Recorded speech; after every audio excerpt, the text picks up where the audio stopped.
Assalamualaikum warahmatullahi wabarakatuh. Selamat pagi anak-anakku semua. Semoga dalam keadaan sehat dan tetap semangat. Baiklah, hari ini kita akan melanjutkan pelajaran IPA tentang materi sel. Kalian perhatikan gambar adalah gambar sel. Di dalam sel terdapat bagian-bagian sel.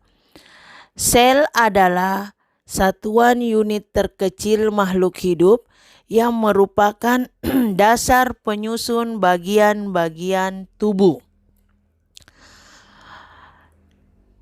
Sel pertama kali diobservasi atau ditemukan oleh Robert Hooke, ilmuwan dari Inggris pada tahun 1665,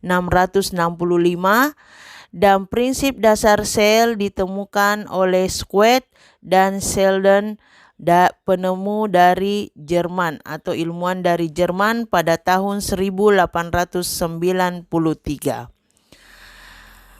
Teori mengenai sel terdiri dari 3 prinsip. Yang pertama, semua makhluk hidup tersusun dari satu sel atau lebih. Yang kedua, sel adalah unit dasar dari struktur dan fungsi pada makhluk hidup. Yang ketiga, sel-sel lainnya berasal dari proses penggandaan atau replikasi sel yang telah ada sebelumnya. Bagian-bagian sel dan fungsinya. Perhatikan gambar sel terdiri dari dinding sel, selaput plasma, nukleus, retikulum endoplasma, ribosom, sitoplasma, badan Golgi, mitokondria, vakuola, dan kloroflas. Semua bagian dari sel memiliki fungsi masing-masing.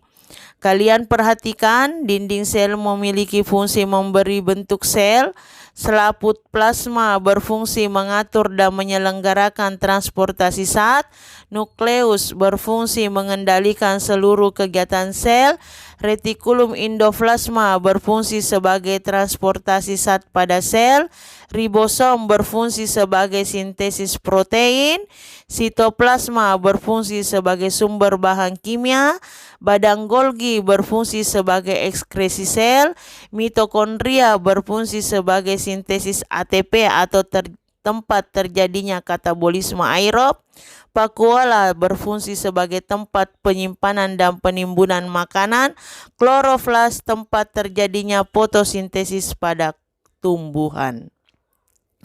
Lanjut, perbedaan antara sel hewan dan sel tumbuhan. Kalian perhatikan bentuk sel hewan dan bentuk sel tumbuhan. Perbedaannya, pada sel hewan tidak memiliki dinding sel, sedangkan pada sel tumbuhan memiliki dinding sel. Perbedaan yang kedua, pada sel hewan memiliki vakuolanya berukuran kecil, sedangkan pada sel tumbuhan vakuolanya berukuran besar. Kemudian, yang ketiga, pada sel hewan memiliki sentriol, sedangkan pada sel tumbuhan tidak memiliki sentriol. Yang keempat, pada sel hewan tidak memiliki plastid, sedangkan pada sel tumbuhan memiliki plastida, yaitu kloroflas, kromoflas, dan leukoflas.